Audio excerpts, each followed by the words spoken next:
Hello mga kasanso, maayong adlaw sa atong tanan na days in my lives. Nagready na day ko dihang kapitan no kay mo duty na sad ta manginabuhi na sad ning Cavao diri sa desyertong lugar. Taliwala sa mga panghitabo karon guys, nagyapon mi diri nang inabuhi nga normal. Sila busy og sigig palupad ang mga mubutos taas guys. Madunggal lang pud namo pero kami nang inabuhi nagyapon normal pero gamping lang gyapon permi. Yampo lang nato permi no unta mahunong na ning kagubot nga nahitabo karon. Kay luoy kayo mga inosente nga nadamay labi pa ni mga bata. Isa ka semana nakapin ang nilabay sukad aning pagduwa nila ning mga buto-buto sa kapanganuran, hindi man ko pwede mag-mention ng mga pangalan guys, kay stricto kayo sila diri ah. Grabe sila kay stricto sa mga inana gyud kada mga video-video bawal gina diri ah. Kay base sa akong nabalaan ug sa akong nadunggan, dako ang penalty tapos pwede pa ka mapriso. Nang di kita pataka-taka og video no, pataka-taka og share sa mga post kung nato diri sa UAE kay delikado kaayo. Naay kaila ang kaila ra pud ni Sanso guys, tapos gi-check sa pulis ang iyang cellphone, nakita nga na yung mga video o picture. Mao to gi-prison siya og 6 months tapos 20 dirhams ang fine, di ba dako kaayo? Kay naa man ta diri sa ilang teritoryo, wag tay mahimo mosunod kita sa ilang mga patakaran. Namang uban nga gahi kay ulo ba, kapila nagi bawalan, kapila nagi ingnan nga dili pwede. Sige gihapon wa siya nahimo kay nasakpan naman kailangan niya ato bangon ga-share lang ko guys sabi sa gula mo nang tanan lain pa yato habang ga-voice over ko diri ga-share ko sa inyo ha tan-aw ko na kung video dira nahimuot mo ko sa dagwain mura na si ugag o insert kay sa ginaingon ko na sa una guys gina-insert ko na kay ang panang bag-o na mong uniform mura safe sayal pating taas maabot sa paa lain kita para na ako mas ganahan ko atong daan na mong uniform katong naay kuan kwelyo kini di ko ganahan kay nipis kayong tela kita kay itong bilbil oh pero kay trabahante naman ta wa tay mahimo mosunod gyapon ta sa ilang mga gusto di ba pag ako nay negosyo pohon guys na ako kumpanya ang sariling kumpanya di na ko butan ako matrabante pabuton ako sa ilang suoton bahalag sa suoton ni diha nya kay wa pa man ko sariling kumpanya guys damgo pa maning tanan mo nang pasagdaan lang sa anak ko libre ra bitaw mangandoy mangandoy tayo balag damgo lang sa ang tanan pilay pa sa unggoy malay din nato di ba dihang gapita guys nagbutang lang ko sunscreen kay perti naman kong inita sa gawas mahimuot man ko magtan-aw niya akong ininsertan guys oy perti mang taasa hadlok man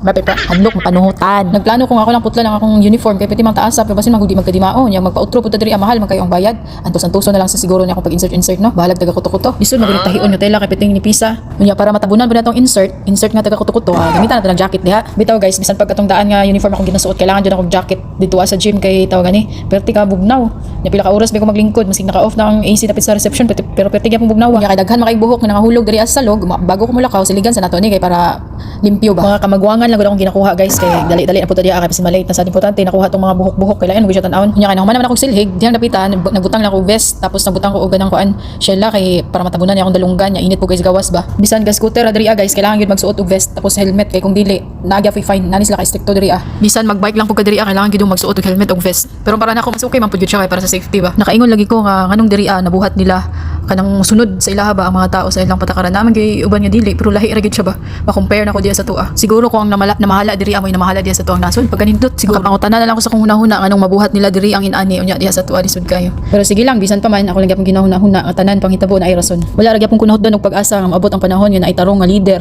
nga maabot diha sa tuwang nasod puhon siguro kung tarong lang na mahala diha sa tuwang nasod mabawasan na gyud siguro ang mga Pinoy nga maningpalad sa laing nasod kay para nako mas okay pag gyud nga magtrabaho ka nga duol kasi mong pamilya kanang kada uli nimo human sa imong trabaho makita nimo imong mama papa mas okay pag gyud nang inana kaysa diri sa layo ka daghan kayong panahon nga nasayang nga wala nimo nauban yung pamilya mo nay kapalit guys sa kanang income dako nga income nga imong makita diri sa laing nasod kapalit nimo ang nasayang nga mga oras nga kauban nimo nga imong pamilya oo moingon ta nga choice lagi nato ni choice nato pero natay tagsa-tagsang rason nga nang gipili nato ning sitwasyon nato mo nang ikaw kung sa may rason nga niabot ka sa lugar kung asa man ka karon isipa lang nga pagsulay ng tanan ug maabot ra ang panahon makauban gyapon nato itong mga tagsa-tagsa ka pamilya kay diri man gid pud taan ni nabilong mo nang kailangan nato ato bangon kay dili man gid pud pwede nga kita tanan hayahay manang sa mga nagtuo diha nga hayahay kayo mi nga nami diri sa abroad mo nay dako kayong mali nga yung pagtuo inana pud ko sa una makaingon pud ko hayahay na ni siya ba kay nanas abroad pero katong ako nay naa diri di gyud lalim kay diri sa abroad guys surti lang gyud kayo nya ang mga tawo mo makauban dili para sa tuwa mga lahi kayo sila batasan mo nang kailangan nimong tasan yung pasensya kada adlaw pero bisan pa man basta magampo lang pirmi sa Ginoo dili ra gyud niya pasagdan diri sa abroad guys basta live out ka mura ra gyapon kag nas Pinas kay gabayad man gyapon kag balay kanang rentas balay ba tapos pamasahi pa kaon pa labi na renta sa balay dako kayo kung i-convert mo sa kwarta nato diha sa Pinas pero para nako guys mas prefer pag gyapon ko sa stay out kaysa stay in stay out man good kanang human mo sa imong trabaho gawas no na ka ba stay in man good daghan pug kay kag sundon nga mga bawal kanang wala lagi ka gabayad libre lagi ka pero ang imong maragwala ko peace of mind ba para nako mao nang mas gipili na akong inaani guys unsa man ako ng kwarta kung wala kalinaw akong nahuna diba basta ha kanang nahuna ninyo nga nami sa abroad dato na Diyos ko, magdilang ang hilonta mo. Ang giganahan lang gid ako diri sa abroad guys, labi pa diri sa UAE. Kanang mga palalito nila mga pagkaon. Makapalit ka kung si gusto nimo. Dili man tanan pero lahi ra jud kayo, dako ra jud kayo siya kalahian. Pasalamat lang gid po ko sa Ginoo nga gitagaan ko niya gigayon nga makaanhi ko diri. Kay dako jud kay tabang nila binasa ko ang pamilya. Kay katong diha pa ako sa Pinas nagtrabaho, di gid ako mahatag sa ako ang ginikanan kung sa may nahatag na ko karon. Pasalamat lang po ko sa Ginoo sa mga taong gihimo niyang instrumento para makaanhi ko dere. Kabalo ko wala mo na ngayo og balos pero unta maabot ang panahon nga makabayad ko sa akong utang kabubuton sa inyo ha. Nya diyang dapita guys, nagulat lang ko kay pula pa man. Kung inyong napansin guys, akong givideohan sukad ganina pagawas nako sa building among gipuy-an hantud ni dito sa akong trabahoan. Kasagaran sa mga video akong ginaputol pero kini nga time wala na ako iputol guys. Modyo ni diri ko permi gaagi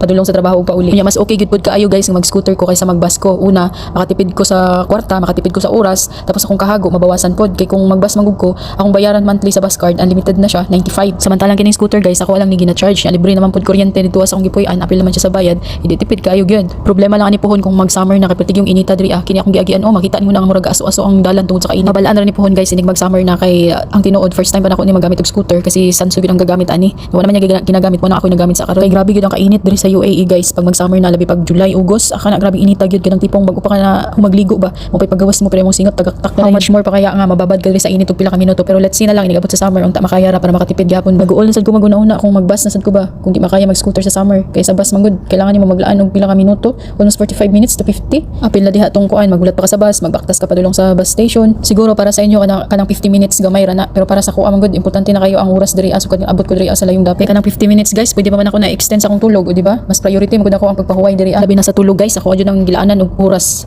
kay lisod kayo man gud ang lawas mo maningil unyon sa una to ng kwarta kung igoray palit og maintenance sa atong lawas di ba useless uy mura jud nay kwarta kung daghan man tag higayon nga makapahuway mas pilion gyud natong mapahuway gyud isa pud ni sa advantage guys kanang stay out ka kay makapahuway gyud ka og tarong pero wala man ako gi-generalize tanan stay in guys ha napud yung mga stay in nga swerte kay silang amo tanan naman gyud swerte-swerte ra bisag asa mao nang saludo kay ko sa mga OFW nga stay in ba nya dili gud sila katarong og tulog di kaya nila unta maabot ang panahon nga mas naay maayong opportunity nga moabot sa ilaha kay nakatesting man gid pud ko anang mag-stay in guys no libre may accommodation dati nag-on-call cleaner ko sa kuan sa Saudi lisod kaayo kay kanang daghang kay mga patakaran nga sundo nimo nya labi pa makatunong kag kanang mudir nga na-assign ana nga branch nga maot kig batasan ug Ginoo ko pangitaan kag mali ba masagulat mong gibuhat nya kada adlaw mag-check sa kwarto daghang kayo bawal kanang kung mura kag hiktan sa liog lisod kaayo nya labi pag mga kauban kag mga toxic kaayo sus dagdag kayo sakit sa ulo pasalamat na pud ko to sa una kay mga buutan akong kauban dito sa flat nya na ako'y mga kabatch nga madunggan mag-share sila mga kaagi grabe lang mga kauban sa accommodation mga toxic kaayo say hatagan pa sila kanang mga dagko kay problema ba mga kabayan ragud mag-inunayay kuno nakaingon ko to sa sarili sa una nga ang kaingon ko ba Lord unta tagaan pa ko nimo kanang opportunity nga mas nindot ba kanang dili ko mag-stay in kanang dili in ani basta mo salig ug moampo lang kasi Ginoo hatag niya ang mga mas makaayo sa ato kay kumpara nako kung trabaho dito sa Saudi sa una ug diri sa UAE layo ra gid kaayo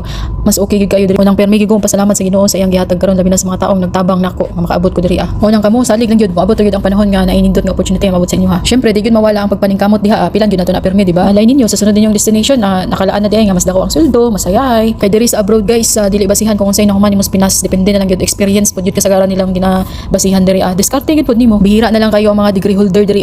nagamit gyud nila ilang kurso nga nahuman una kayo hunahuna nga basin dili nimo kaya kay wala ka na mag-eskwela diskarte ra gyud ang labanan diri guys kay nana pud ko sa una kay ako mismo sa akong sarili wala gyud ako mag-eskwela mo nay pirmi nga naas akong nauna sa una nga madawat pag ako makaya ba kana ako interview kanang libi ako hawdong English inubanan sa pagampo sa Ginoo guys nakaya ra gyud nako tanan wala man ko nangambog kung sa man akong naabot karon no kay compared sa uban mas taas pa magid lang naabot mapasalamaton lang gyud kayo kung sa magyatag sa Ginoo sa kuha karon nya guys kay taas-taas naman kay akong istorya sa inyo han abot naman tay ko diri sa gym nya babay sa mo duty sa ako salamat sa inyong pagtan-aw bye bye guys.